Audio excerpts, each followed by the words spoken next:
The Shepherd of Brooklyn is celebrating his 10-year anniversary as a bishop. Bishop Robert Brennan was ordained as auxiliary bishop for the Diocese of Rockville Centre on July 25th, 2012.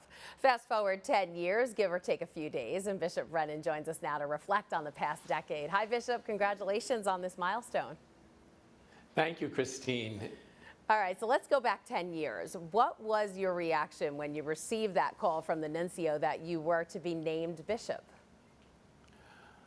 Well, it's funny, he had a little bit of a job trying to track me down that day and got me the next morning. I had been at Mass and came back, and all these people were looking. He left messages in my office and in the rectory. So I guess I was a little overwhelmed by the whole thing. I went right back to the church and got on my knees, filled with emotion.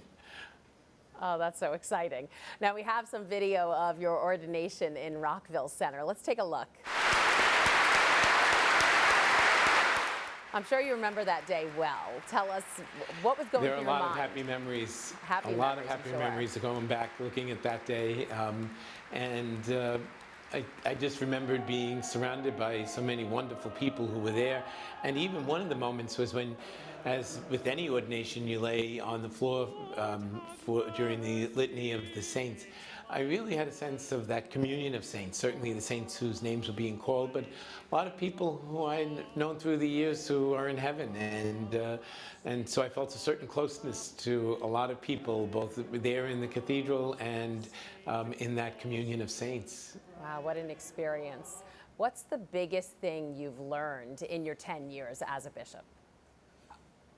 I think that it's a constant learning. I'm always learning about the goodness of God's people and the way that God is doing amazing things right among his people. So whether it was during my years in Rockville Centre as an auxiliary bishop, continuing in my work as vicar general, or in Columbus, and now here in Queens and Brooklyn, I'm just overwhelmed by the goodness of people and the way people manage such heavy burdens and do so with great faith, with tremendous hope and love, and it shows itself in different ways, but the same lesson keeps coming through. The great people doing great things. And you spend a lot of time with the people, so I would assume that's a good part of the job. But tell me, what's the best part of your job as bishop, and what would you say is the hardest part? You're on to something there. It is the best part of the job is being able to be there among people.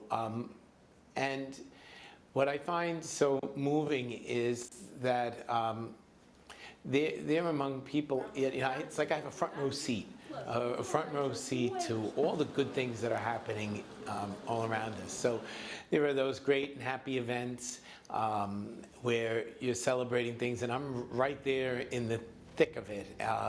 It's just being around people, sometimes in the tougher moments. I feel close to people. We talk about the many works of the church, people's service, whether it be things like Bridge to Life or Catholic Charities, the different pantries, or whether it be in the parish events. I get to see the good things that people are doing every single day, and it's always inspiring. I would say that's the best part of the job. Even just regular Sunday masses, visiting in parishes, those things are always uplifting.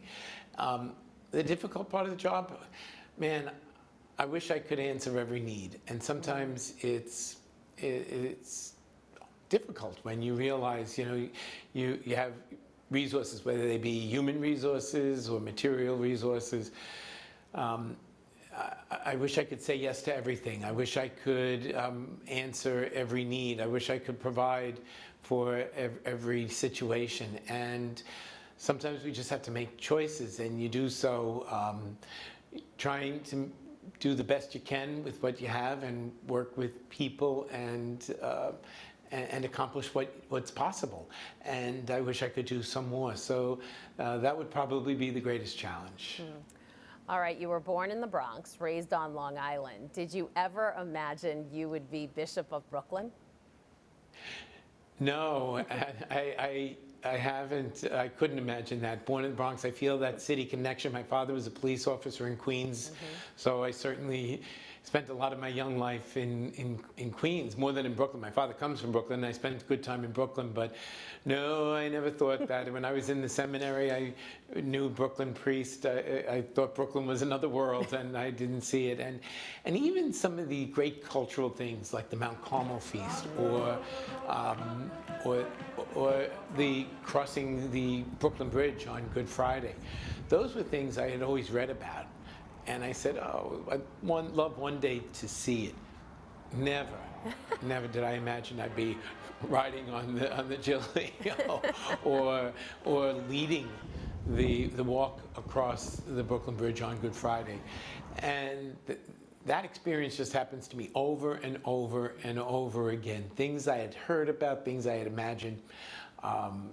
It's just amazing to think that not only am I living it now, but I have the great honor, the great privilege to be able sometimes to lead these things. Yep, best city in the world. All right, now let's take a look forward. What are your goals for the next 10 years? Well, my next 10 years, I'm looking to really continue to build on all of the good that's been here. You know, coming here after being in Rockville Centre and in Columbus, I've gone through a variety of experiences in Rockville Centre, a church that I knew very well, a church I grew up in, and feeling very much at home and knowing the parishes quite well. Then I went to Columbus. That's had a city center. That was my real first urban experience, but that too had that suburban feel, and then 23 counties of rural life, and that was a real eye-opening experience. And I was ready to settle in there, so I thought I had my eyes set for the next 10 years over there in Columbus, and God surprised me, and here I am in Brooklyn with a whole new experience in terms of urban life, in terms of the multicultural feel, and the vibrancy of life and of faith that I'm experiencing, visiting all of the different communities. You know that I spend a lot of time with the Hispanic community. This week I was with the Chinese community. I'm learning all of the different communities and finding so much vibrancy of faith.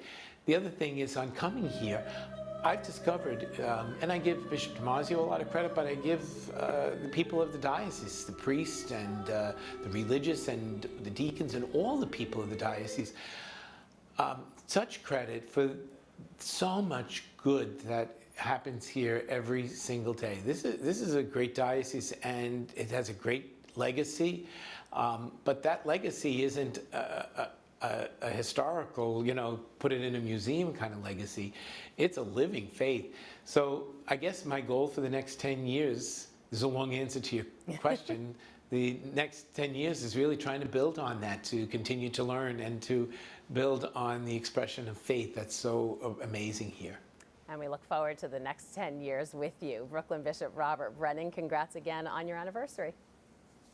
Thank you, Christine, and thanks to all.